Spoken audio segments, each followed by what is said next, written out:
First off, Osama, thank you for having us. Intapp's offices 6 months after the first one, so. Always a pleasure. Yeah, for everyone who's here and listening in, Osama's been a big advocate of Entr Tech for the last 4 years, so thank you very much. Round of applause. I've also got Brad and Rana with me who are past Entr Tech students. You can give them a clap afterwards, but No, I want you to start. Yeah. But really cool stories, so we're going to jump into their backgrounds. Also want to shout out Michelle, one of our student success managers who's here. You'll hear from her later. And yeah, we want to kick off and share my personal journey, how I broke into tech sales. A lot of you probably here might be thinking about a career change or thinking about tech sales. So we want to share with you what tech sales really is, maybe debunk some myths, do a bit of Q&A. So my journey was, I worked in door-to-door sales for a number of years, really struggled to break in because a lot of these companies say they need 2 years of experience in tech or sales. So at Entr Tech, we're trying to really break down those barriers by training people, giving them accredited training, pairing them up with companies. Again, I think there's one company here today, which you might hear from. So really giving people access to education and opportunities and also mentoring, which is really important in what we do. So I'll get into my story eventually, but we'll start with Rana's story, I guess, from the police force. Yeah. I guess, number one, how did you hear about Entr Tech, and I guess what were you doing before you joined us? Yeah, so a little bit about me. I was born Plumstead, Southeast England, or Southeast London. Then I ended up moving to America for about 20 years. Lived out there, then came back. So quite a lot of stuff was going on. I've moved back to London, fell into teaching initially for about 2 years when I moved back. I didn't know what GCSEs and A-levels were. I was more used to like high school diplomas and stuff like that. And yeah, I was there for about 2 years until I joined the police. And I was in the police for about 10 years, which was a great experience. I would keep it at that point. It was a great experience. It did its job during the time. When I joined the police, I actually looked for a career. I wanted to see, because I was still getting used to the country coming back. And I wanted a long-term career. So the police, everyone knows, everyone thinks back in the day is the long-term career, which it still is, but it has its caveats. But as I went on and family life and things like that, I wanted a change. I wasn't spending time at home. I was out all the time and things were different. And TikTok came along and barely getting used to Instagram, but I scrolled through TikTok and saw Jack's face, which was instant grab at that time. I'll tell you that. Didn't put you off. Well, it didn't put me off. I was like, wow, look at this guy. Swipe right. Swipe right. Yeah, block. Yeah, I saw the TikTok video and then I sent in a message. Now, mind you, and to put a little bit at ease, I've done a bunch of courses before. Like when I was looking to switch from the police, I didn't know what was out there, what to do. I actually looked at a back end first. So I paid $3,000 for this course that they promised a guaranteed job. They promised this, and I paid $2,000 for this, and they promised that. And then when I came across him, his face was so genuine. I was like, okay, how am I going to do this? But what was great is I messaged and we spoke on the phone countless times, and it was one of those where you could feel there was a good connection. And he explained to me what tech sales was, because I had zero clue what tech sales was. I generally thought it was a car salesman, like generally flogging cars here and there, but it was completely different. And after having the conversations, I signed up on the course. And yeah, since then it's gone from here to legitly here in the span of like 3 years. And it's been going really well. I'm working here now with Osama and Brad. And yeah, it's completely changed my life and trajectory and things going forward. So yeah, Entr Tech was at the still front. This is why I come back and do this no matter what with Jack, because it was a life changer for me and it was a completely different thing. So that's just a little bit about me. We can go on to that later on. There's a lot more. I guess Q&A will come. Yeah. But I guess for you, what were the benefits of working in tech sales compared to the police force, and what do you enjoy about being in this industry? You get control of your life again. So outside careers, you kind of, it depends on where you are. In the police, you didn't have control of that. They dictated what you do day in, day out, where you go, what you do outside of work. Within tech sales, you have complete control of how well you want to do in your career. If you want to put your 100% into it, you will get, and I will guarantee you will reap 100% reward from it. If you don't want to, fair enough, you're not going to get the same reward. That's just a matter of fact. But tech sales gives you control of where you want to go and what you want to do. And initially when he said that to me, I was like, it can't be true. But realistically, it is in your control. If you want to excel, you want to get yourself promoted, you want to do well, you got to put the work in and you will get the benefits back. So for me, it was gaining control back of that life for myself. Nice. And I think for me, just knowing you and how well you've done, would you say cold calling is like the biggest skill that's got you to where you want to get to? Like, would you generally say that's the differentiator? I would say confidence. It doesn't matter if it's in cold calling, emailing, but yes, cold calling for me was my number one go-to no matter what. For me, I was able to connect with people directly, easier over a phone call, rather than sending emails, LinkedIn as such. Not saying it didn't come in, we like the multi-stream as Entr Tech teachers on this side as well. But for me, cold calling, because then you're able to give your personality, you're able to deliver, you're able to connect, you're able to sell, you're able to bring them in for meetings. And that's your job coming in. Your job coming in is bring quality, bring people in, bring the right people in, and sit them down and introduce them to what you do and what your company does. Love it. We'll go into a bit more because you're very humble, so we'll ask you a few questions afterwards. Over to Brad. But I agree. I think in an AI world, Thank you, sir. you know, cold calling is probably the only route that is not enabled yet by AI. So there's a lot of AI slop on emails, WhatsApps. People are so busy this day and age. I think if you can cold call, sounds daunting. I nearly never went into tech sales because I thought, how am I going to cold call? But you realize it's a skill. It's a skill you can learn and you can become good at it. So if you follow the frameworks, which obviously we teach, companies will teach you, it's actually the biggest enabler to get you to where you want to get to. Funny enough, we were sitting in a room here, me and Rana was making cold calls one day, and his phone goes off, and he's like, "Who's this?" He's like, "Oh, it's cold call." He answered it, and you could just straight away, he's like, "Hi, is this Randy Full?" But you could just tell it was an AI call straight away. So there is solutions out there. They're never going to have that human aspect that you kind of got now. So that, again, that is why it's probably one of the top streams that you can actually do for actually booking in meetings. 100%. So Brad, tell us about your journey into tech sales. Again, you know, I'm not biased, but some of my favorite students sitting next to me, and you're very generous with your time with other students that are coming on, or you know, want to vibe off just understanding what tech sales is. But tell me about your journey, where you came from, and then how that developed to where you are today, obviously working at Intapp. Yeah, cool. So I'm Essex, born and bred. Left school 16, didn't go into normal uni or college. Left school, my dad worked in construction his whole life, and he said to me, well, I finished school, 2 weeks after I finished, I had my legs up on the settee like this. Come on, he went, "Son, you're not doing that, you're not lazy, you're coming on site with me." So 2 weeks, leaving school, I was straight on a building site. So I worked doing air conditioning, so all the stuff up there, ventilation. So if anyone's seen Die Hard, this is the way I used to explain it, he's crawling through the vents. I used to install all that stuff. So I took an apprenticeship with a company he used to supply labour for. 4 years, done that, and yeah, I had my trade. So thought I was going to be trading my whole life and earn good money. You earn really good money in like construction. I knew it weren't for me, and I really wanted to go travelling. So after I finished my apprenticeship, I said to my dad and mum and dad, I went, "Look, I want to go do some travelling." Travelled all around the world. I'd do 6 months travelling, come home, call my dad up, "I need some work, can you get me some money?" Yeah, I've got a job over here. So I'll go to somewhere else in London, different parts of London.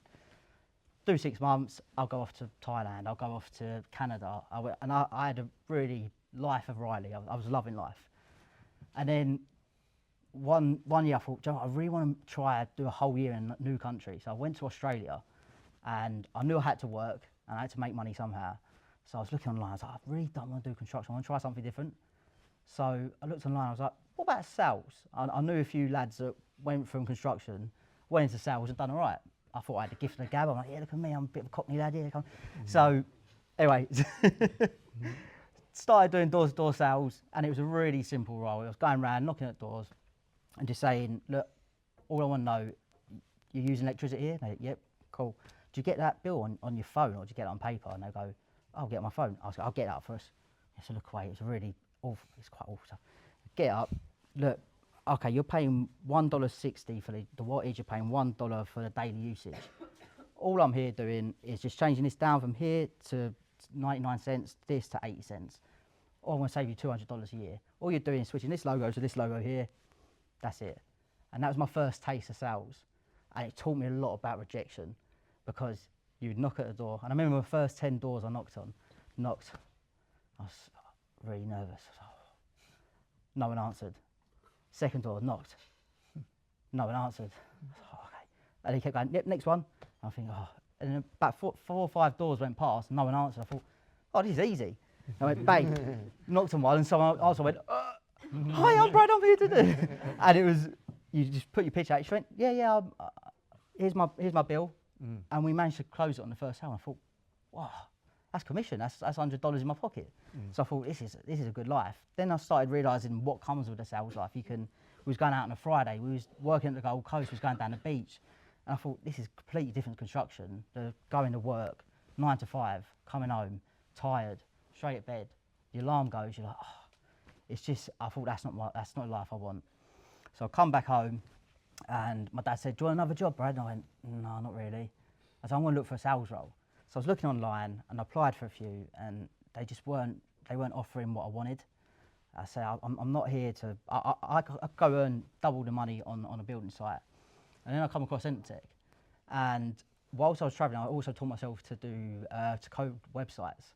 So I had some understanding of tech, but nothing to the level that Entr Tech teaches you about the whole SaaS industry. So I spoke to Jack, and Jack said straight away, you've got the personality, you've got the buzz about you, people want to love you. So I've done the course for 5 weeks, and before it even ended, we managed to land a job with CommuSoft. And I was working at a company probably a few weeks after the course actually finished. And again, like Rana said, it's the skills that it teaches you. It's something that you don't understand that you need before you actually go into this role.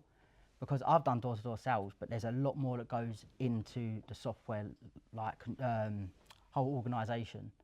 So yeah, it's just been fantastic. And then I've done a year working for this, and it was a really good transition actually. So I went from construction, it was a construction-based software company. So it was a really easy transition for me to go over, and obviously it weren't easy because I still had to make the calls and learn the aim of the game. And I was working there for a year. I'd done really well. And then met Rana during the time. He actually cohorted a bit after me, didn't you? One before. Was it one after? One One after, I after. think, Yeah. And he reached out, and this is the great thing about Entr Tech. You meet people along the way. And we stayed in contact. We went and had a beer on one of the meetups, and straight away I met a friend for life. And it's just been great. And I knew you'd get on. yeah, There's trouble. Exactly. So he's always going. But you actually got me an interview for the first company, didn't you? It's like, if you look at this, like, I wouldn't be here, he wouldn't be here if we didn't meet the connections through this and the connection over here on Osama. And you'd be very surprised how small this community is. Yeah. So the more you reach out, the more you network, the harder you try. You grow it quick, and you can nurture that to actually land wherever you want to land. And it is insane. Like, legitimately, all of us want to be here, and well, me and you especially. Yeah? Exactly. And then like, I know Rana come here, absolutely killed it, and he said, look, I know someone who's just as good as me. And he reached out to Osama. I had a coffee with Osama, and then the rest is history. I've been here a year and a half now. Loved every moment since I've worked here. And like Rana said, you get the freedom you don't get with other jobs. Like, if you come in and you want to work hard, you want to earn money, you can earn money here. If you just want to come in, do your job, and still just have your family life and have that other aspects that you can actually go do that. Like there was a girl, Charlotte, I believe. She had a She had a family. I think she worked for Impost.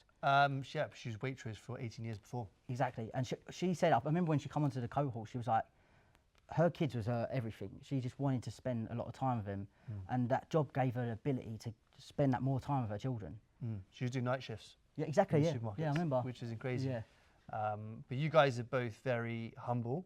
But do you mind sharing, I guess, what the benefits of working at Intapp or Intexcel FinTech is? Like work trips, where have you been work trip wise? Well, actually, we just got back from Vegas, didn't we? That was a great trip.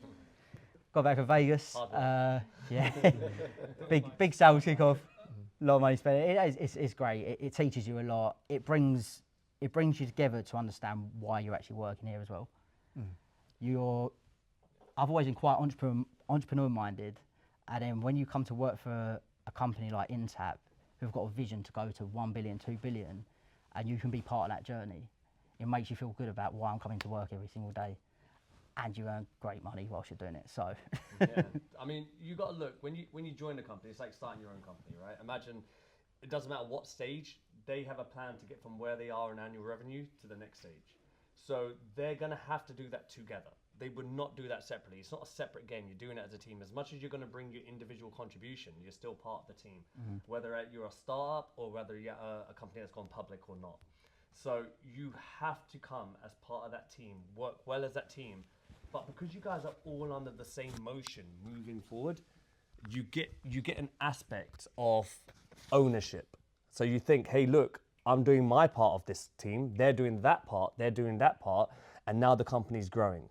So if we look at and then from there, things start to change, right? So you have to be part of the company, embed the company culture, enjoy what you do, and you'll reap the benefits coming out. If I look at myself, I was at a prior company before.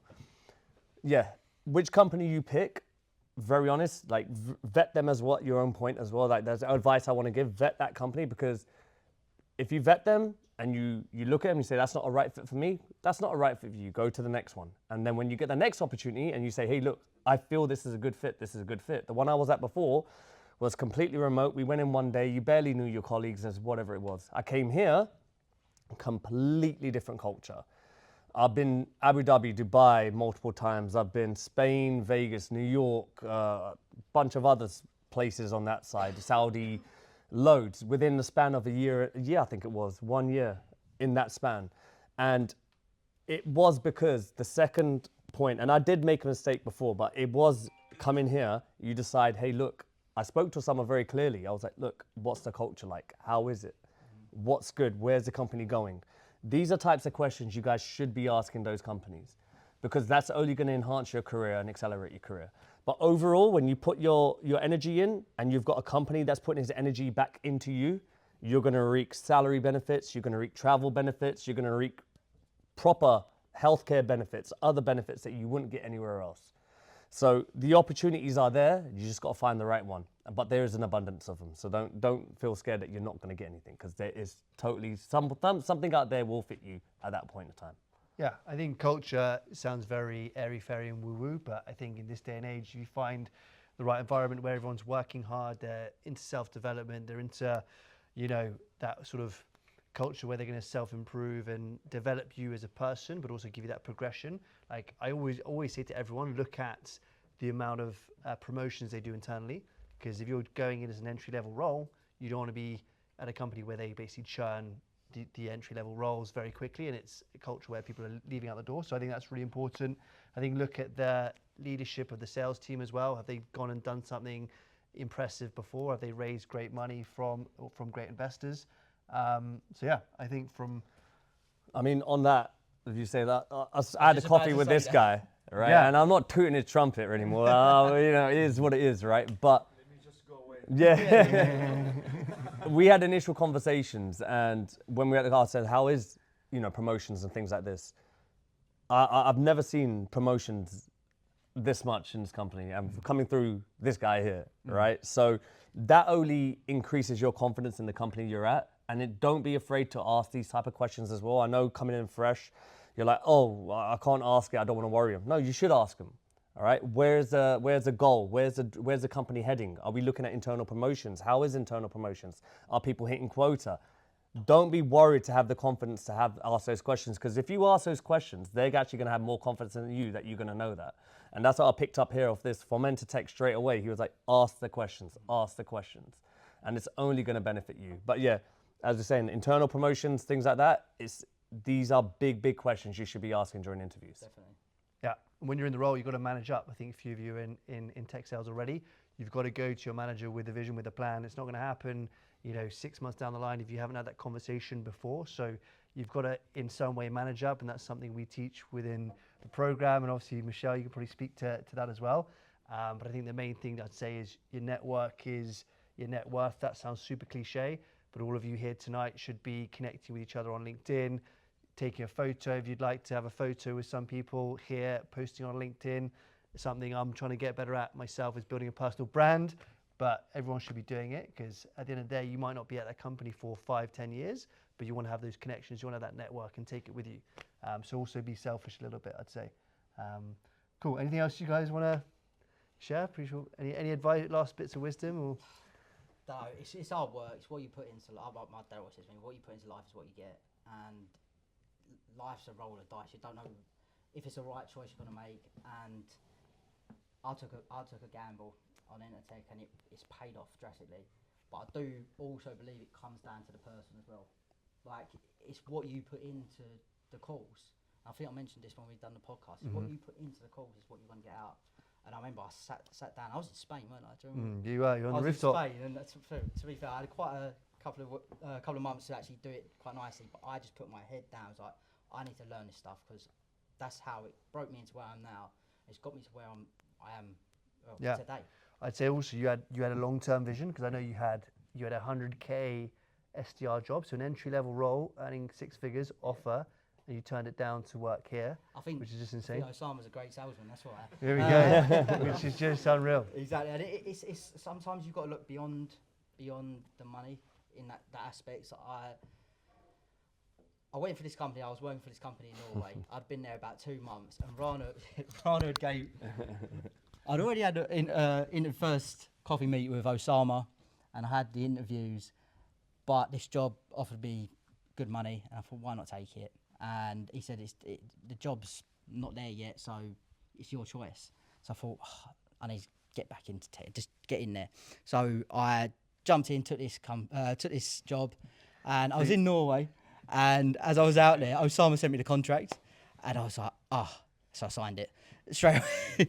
And funny enough, I come back home, and the company went, wait, before you sign anything, we wanna come back with an offer. I was like, okay. So I told them what I was earning, and they went, yeah, we're gonna match that, and we're gonna do it better. And I was like, and they offered me 100 grand, and I was thinking, wow. So it was 60 with 40 OTE, and I was thinking, that's a lot of money. But I thought, Joe, what? There's much more progression here, and Osama asked me every day, well, yeah, it's not every day, but do you regret it? Exactly. He's asked me like 3 or 4 times since I've been here, have you regretted it? And I haven't. So sometimes you've got, like Rana said, you've got to make sure you look into the company and assess them as much as they're assessing you when you're doing these interviews. Like, do I want to be at this place? Can I see myself working here? Can I see my progression? Is this going to get me to where I want to be in life? And when Osama offered me this job, and I couldn't turn it down, because it's taken me to where I want to be. That's all I can say. So sometimes it's not all about money, and yeah, just make sure you choose what's in your heart. Agreed, 100%. I think if you trust your gut, That's the one there. So we'll open up to questions, I guess. We've got a few more people we can speak to around the room. Brian, Chumsey, you've also done Entr Tech. But I guess Q&A, has anyone got any questions from that initial part? Any questions? Go for it.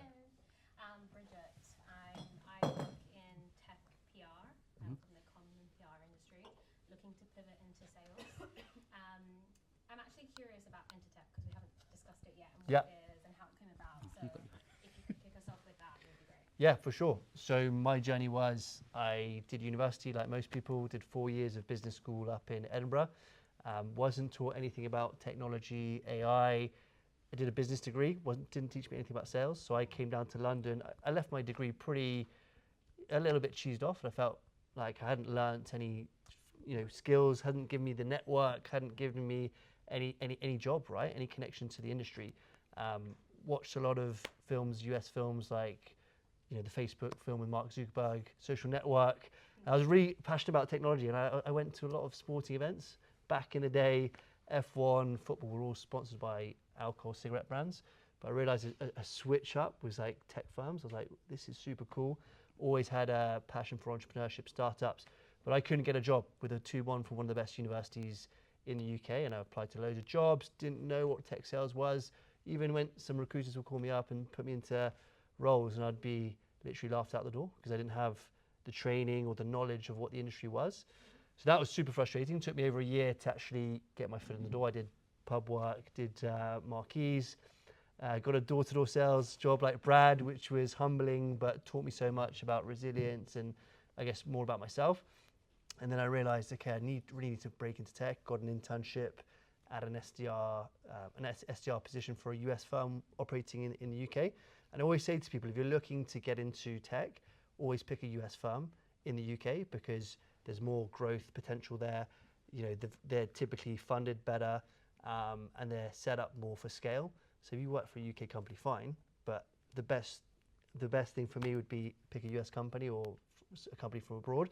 And essentially, I broke into an SDR, changed my life, went from knocking on doors, earning 22K to making over, 55K in my first year. I was like, this is more than double my salary.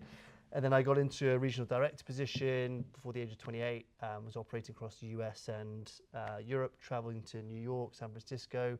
If you do well in tech sales, there's things called President's Clubs. So they fly you out to we had one in Cabo, Barbados, lots of really cool trips. And I literally made my network develop. I was working with smart, interesting people. Obviously the earning potential was great, the remote freedom to work hybrid.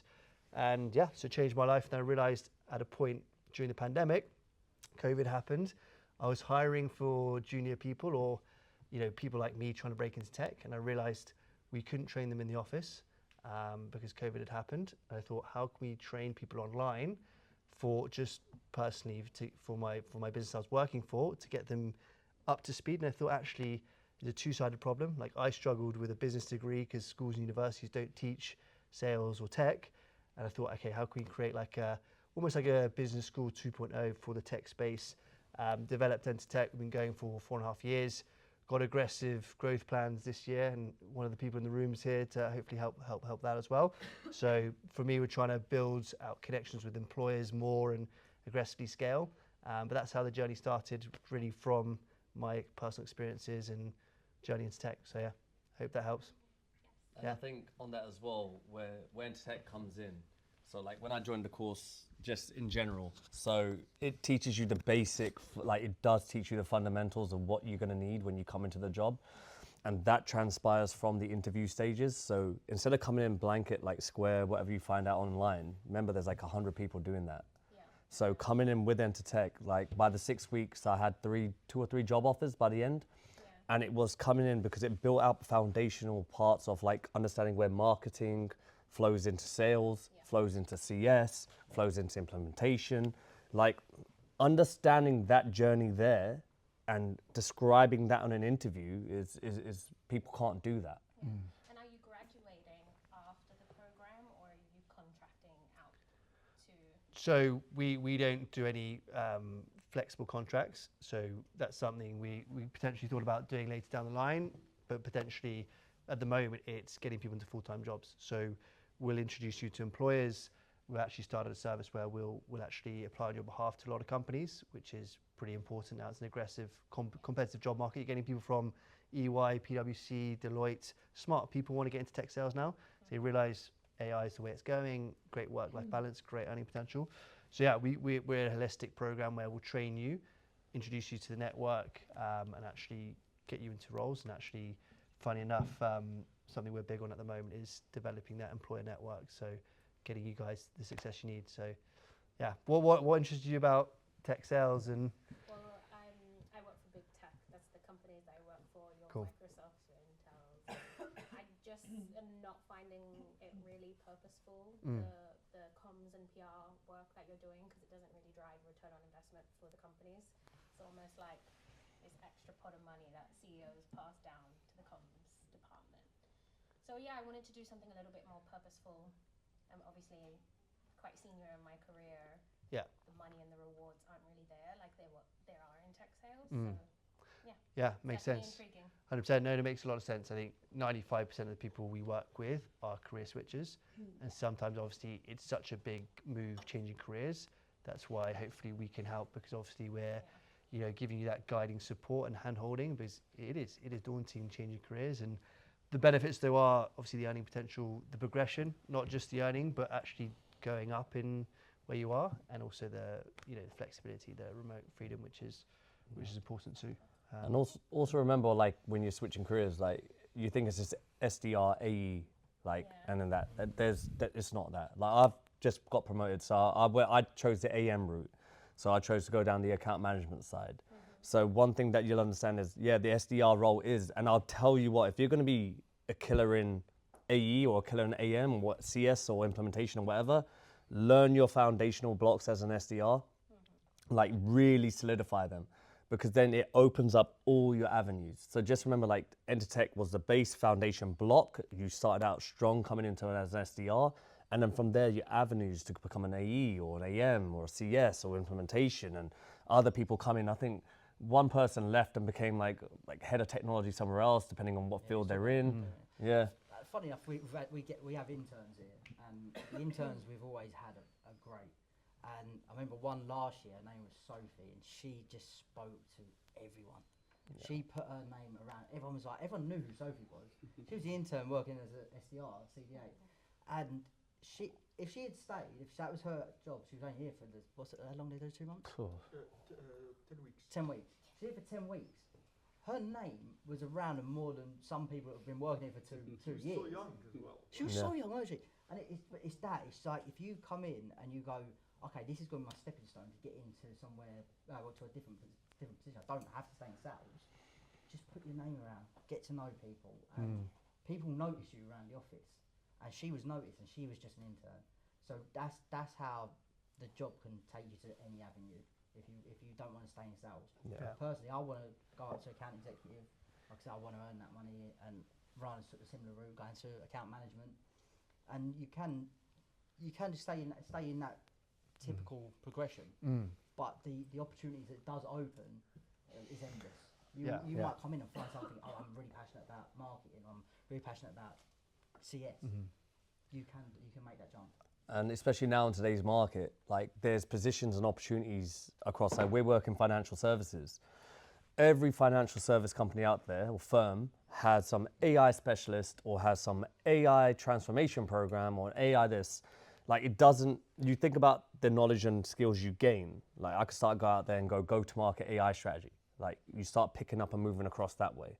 So your plethora of opportunities don't narrow down. They actually just get wider. And especially with tech now becoming at the forefront of every kind of discussion there is, it is only going to get more. Yeah, and I'd say the SDR role is so important. There's not many industries where you can join entry level, be earning above the national average from day one, but also have the progression internally. You can get, as you said, right, you can get to marketing, products, whatever, but you built your internal brand, you understand the commercial side of the business, you know how the product works because you've spoken to customers. So it opens up so many doors, and I guess biggest misconception is you have to stay in sales for a decade. I mean, I know very good people that have done it for 2-3 years and then gone into more of a technical role. So yeah, I guess your world's your oyster, but you just got to pick the right company, meet the right people, and obviously learn the right skills. Cool. Any other questions? Yeah. I would just want to add to Sure. the fact that in SDRs, you don't just learn, just calling and emails. Yes, it is an entry-level role, but however, you learn so much. You learn stakeholder management. You learn about a product, the structure of tech. There's so much learning, and I think a lot of SDRs kind of like miss this point that this is your winning. Your winning is the amount of learning that you've had throughout that journey, which is so concentrated, if that makes sense. And you'll realize is that, like, when you're done with Entr and you go into your role, really enjoy. Like, I know it's I'm not going to say it's shit because you're thinking, oh, it's the bottom rung of the ladder, blah, blah, blah. Really enjoy that moment as the SDR and, like, learn from that, because trust me, the better you do at it, everyone will see it. Everyone will notice. That includes your stakeholder management. Your name starts getting around. Your skills when you become an AE, if you want to become an AE, the best AEs are the best SDRs because you have to build your own pipeline. You're not dependent on someone else doing it for you. So like you become an AE and you've got an SDR that doesn't do very well. You're the one who has to, because it's your own ownership now, it's your responsibility. You now have the skills, that you have the skills to go out there and build your own pipeline, not dependent on someone else doing it for you.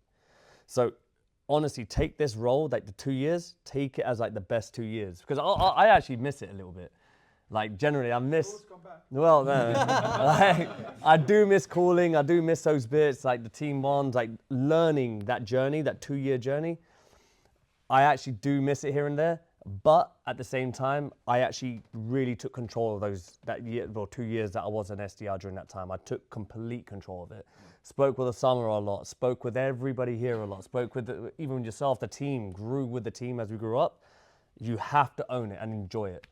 So yeah, take the 2 years, because then after the 2 years, like it's done, it's gone, and then you're going to begin different ownership, different pressures, different things going on. So really Yeah. enjoy it. And being open to failure, right? That's super important.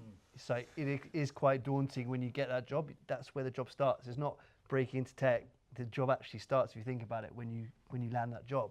So that's where it helps to have a community, a mentor, people to support you, but be open to failing. Because if you don't fail, how are you going to get better? You've got to be open to feedback, and if you can be vulnerable in the role, you're going to get the rewards. You've got to take risks sometimes and put yourself out there. And SDR is this. It's fucking. You can have like a fucking wicked month or so, and then the next month's like, what the hell is happening? And you're doing exactly the same thing. But even when Brad started, like we went into the room, and he's been cold calling, doing everything, but different industry, different talk track, different this. Sat here, the first one, blah, blah, blah. like what are you doing? Everyone, I did it. Like but it is going with the ups and downs. Even to like, you go away in July, it's summer now. People they're on holidays. They want to pick up the damn phone, right? And then when they do pick up the phone, I'm on holiday, and they shout at you, say I'm on holiday. Why are you calling my phone? Like, you got a phone, right? It is what it is. So really enjoy those, because one thing I gotta say, joining Entr Tech and coming in and understanding this journey as it goes across is one of the biggest things. And if you do it well and you just keep going and keep giving you 100%, you'll 100% get there, without a doubt. Awesome, guys. Any other questions? Don't be shy yet, Mo. Thank you, guys. Listening to you guys are very impressive. Understanding where you guys come from. So I'm a career switcher, like you guys have been. What is the difficulties you found? Because I just started Entr Tech. This is my 3rd week as a student. Slowly getting there. 4th week, if I'm correct. I don't want to be shouted down. Fourth week. I've not Yeah, finished yeah. my, You're a bit my behind. assignment yet, so what is the gouges? What is the problems you found when you were trying to switch from what you've been doing? I mean, getting that first job. What is the things you learned and what you think you can implement to get in that first role? So number one, it was initially the pressure you put on yourself. Like, I was a career switcher. I was earning a certain amount of money. I knew I had to earn a certain amount of money to pay the bills, right? I put pressure on myself as a money name, as a, this is what I need to get to be able to live or do whatever. And that in turn puts its own pressures, the stress you don't actually need or don't actually want, because I can guarantee you the money will be there, right? So initially take that pressure off yourself, because it will happen. And 100% guarantee it will happen if you put 100% effort in. And I think the second area, what I'd say is, don't go 80%, don't go 70%, don't go 60, don't go 90. You need to be going 110, 120% in the beginning, okay? I can't explain that enough. So if you're doing 5 applications or 6 applications or 10 applications or this, go, put it in, get the reps in, take the interviews. Even if it's a nothing interview, take the interview, get the experience. That is the biggest thing, because once your foot's in the door, it is firmly in the door. They're not shutting the door on your foot. Trust me, once you're in it, you're gonna, after you start getting your experience, the opportunities will start coming to you. But to get in that door, you need to be putting your effort yourself. And if you're not putting the effort, you just need to look in the mirror and say to yourself, you're not gonna do it. Because there's someone else that's gonna be putting 120%. Right, generally I was 35 when I switched, and I was like, man, I was a bit aged, right? And I was like, I'm tired, but I went in about 180%. I think I was calling you every day. I was like, mate, we're gonna do this, we're gonna do this. And by the end, it was 3 job offers or 2, I can't remember, but it was like 2 or 3 job offers by the end. And we used them to negotiate out, but I went in hard. I didn't know what LinkedIn was, man. I was like freaking still giving paper CVs and shit by my day, but like LinkedIn, I had to learn LinkedIn, paid premium, do this, message, network, something I never did. Like in the police, you don't network, it's kind of bad network, as in criminals, right? But you have to network on LinkedIn and put yourself out there, but really get your personality out there. Go 120%, 130%, and it will happen. Just don't put too much pressure on yourself. Just give yourself the pressure to like put yourself out there completely. Kind of the back of what he says as well, it comes down to a mindset shift as well. So obviously your career switcher, having that mindset of going into these interviews, you're probably thinking, oh, I don't belong here, I don't feel like I should be part of the room. That you need to tell yourself, yes, look, I'm taking this 6-week course to get into this position. And what I found when I'd had that mindset shift, and I sat in the interviews and I actually spoke about Entr Tech, they was extremely interested. They was like, oh, tell me what you learned. And you're like, oh, then the room's yours. You go, look, I learned how to do X, Y, Z. Make sure you take everything on board and show them what you've been doing. You've took time out of your own life to personally develop yourself in an area that's completely different to what you're doing now. That's looked upon probably a lot more than an SDR that might have been in a role for 5 or 6 years, that have always been an SDR and just trickled along. They're going to see that eager in you. You deserve to be in the room. So have that mindset. I can say it. Mindset shift. Mindset shift. It's a tongue twister. Mindset shift. But yeah, have that. You got to feel like you belong in that room when you're in that And also never feel like anyone here never feel like you're too old, because we've had people at 49 transitioning. Or too young. Jennifer, 20 at Oracle. So like there's lots of, I guess, diverse ages and nationalities, people from different backgrounds have helped. Firefighters, teachers, recruiters, doesn't matter where you come from, but as long as you have that drive, that grit, and you're ready to work hard and learn and be coachable, you're gonna do really well. So yeah, I saw Brian nodding your head there. So your journey gives a bit of background to your journey, and Chumsy as well, nicely positioned. Probably quite good to share. Yeah, so my journey's been very up and down. It's not been very linear. So a little bit of background about myself. So I did a degree in biomedical science, so very, very different to sales or business, tech sales. But it's what I wanted to do. And I was a COVID student, so my uni experience was absolutely awful. Like my whole degree was meant to be in a lab. I was meant to be, doing test tubes, this and that. None of that. It was all like on a laptop, doing laboratory stuff on a laptop, watching someone else do it. So my uni experience was awful. Came out of uni, worked in industry in biomed in a lab for like 2 years.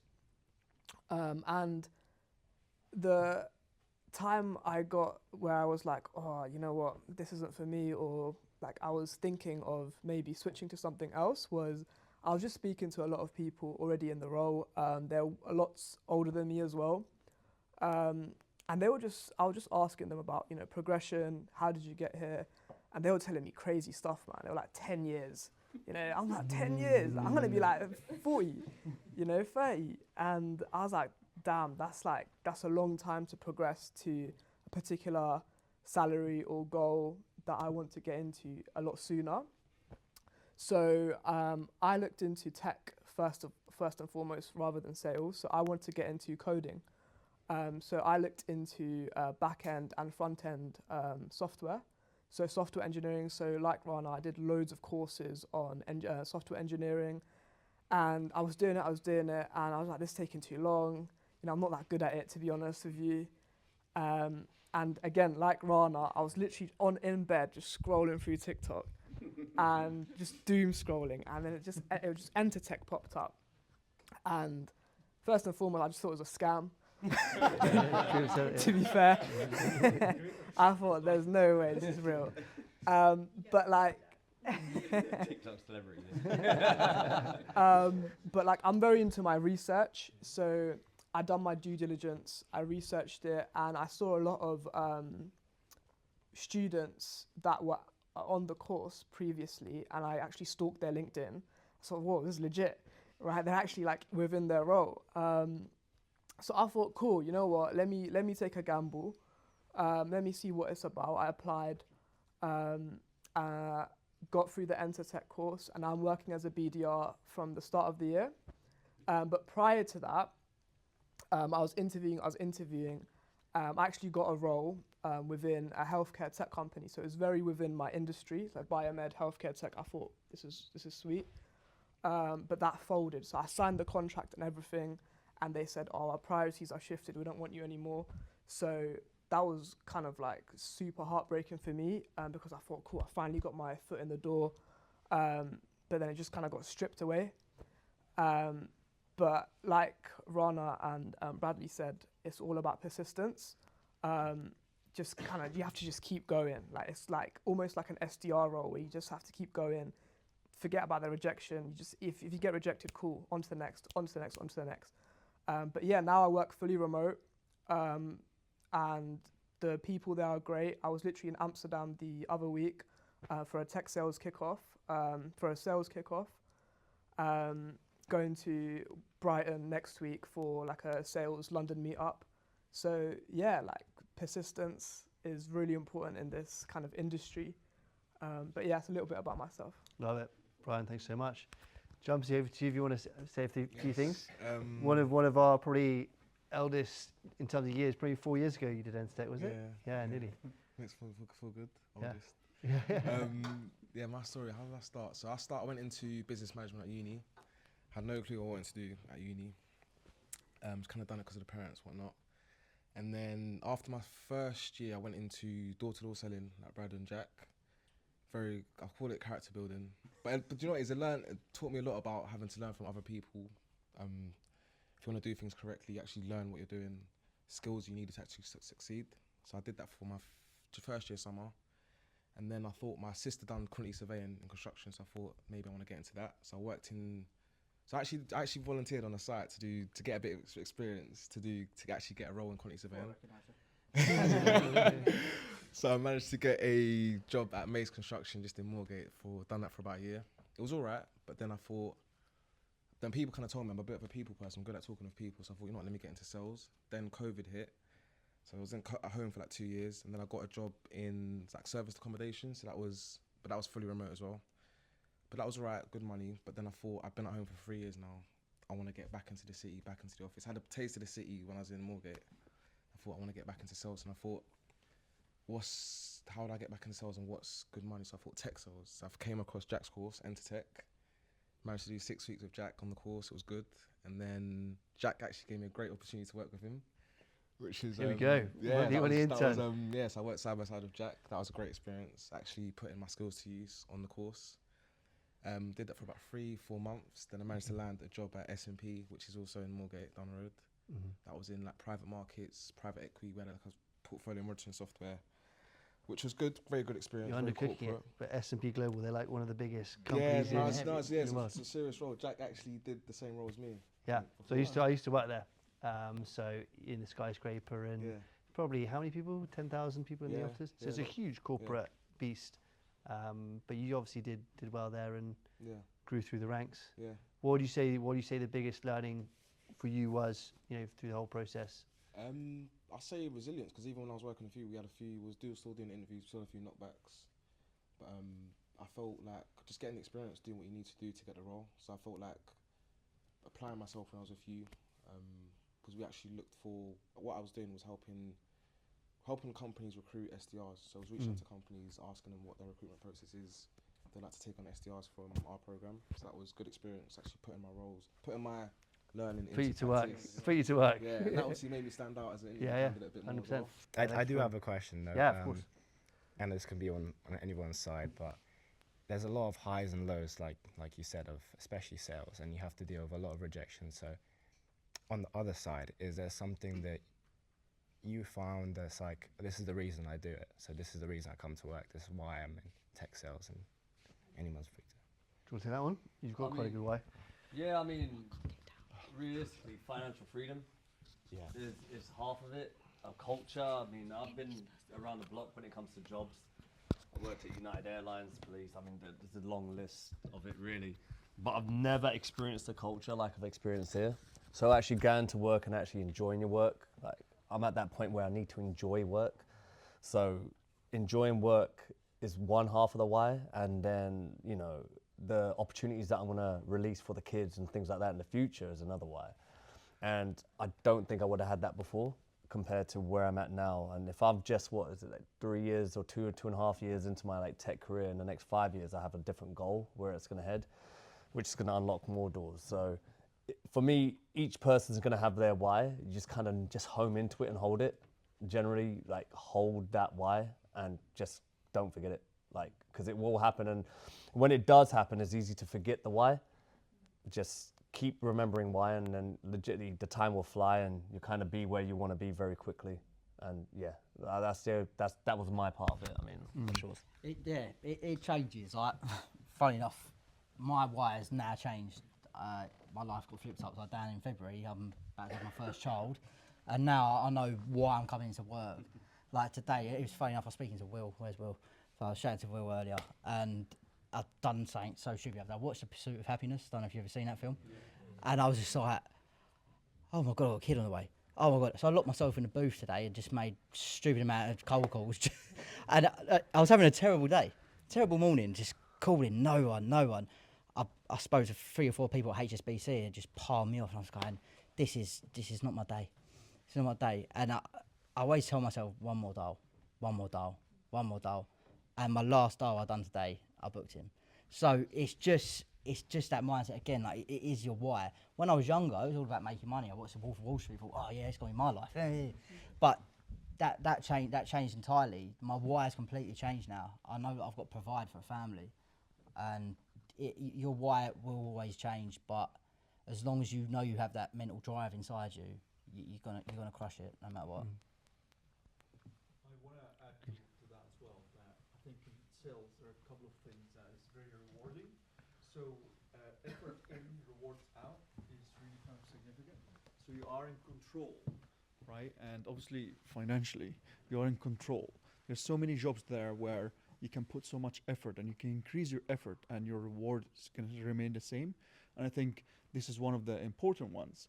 And other thing is the fast moving environment. You really learn so much, right? It's really fast moving, and if you do have that competitive edge, you will kind of like thrive. It's like there's rewarding in the kind of like in the numbers, competitive, and obviously in a healthy way. So I think those are the few things I would say. Yeah, I agree. Got to know your why. Cool. I think that's pretty much it, guys, to wrap. I think if you want to learn more about Entr Tech, obviously you've got myself, people that have done the program. You've got Michelle's our student success manager, absolutely gives more than just learning about the technical skills in tech. She really does a holistic approach. I don't even want to speak about that for a couple of minutes if you've got time. But yeah, let us know if we can help, and hopefully you've learned something, start connecting with each other in the room. Obviously your network's your net worth. Start posting on LinkedIn if you want to tag, message me directly, whatever. You're all welcome here again. We're going to do these every quarter, so hopefully the next one's going to be bigger and better. Again, thank you to Osama for hosting, super generous. Michelle, do you want to finish us out in 2 minutes? Yeah. So I wasn't prepared for this, but I will say that I've worked with many of you guys. I know many of you guys, and every day I meet students that have, as you said, different whys, and the whys can change, and everyone comes from different backgrounds, and you can be taught sales, you can be taught specific skills, but holding on to your why and kind of that, what we spoke about, that holistic thing, where you're coming from, where you want to go, and yeah, it's a privilege to see, and it's career switching is more than just getting a new job. It really changes, or it can change the trajectory of your life or where you end up. And after 2 years, you might be sitting there and be like, oh, like I didn't know it would go that far, I would be here. So I would say, if you have that itch, if you have that, I think I can do this, and I think I am a problem solver, I love speaking to people, I'm interested in tech and sales, go for it. As you guys said, put in your 120-80% and you will get rewarded for it. And yeah. Amazing. Well, thanks guys for coming, and I think it deserves a round of applause for Rana, Brad, everyone. Thanks, guys. Cheers. Cool. Let's grab a drink. Yeah. Let's go.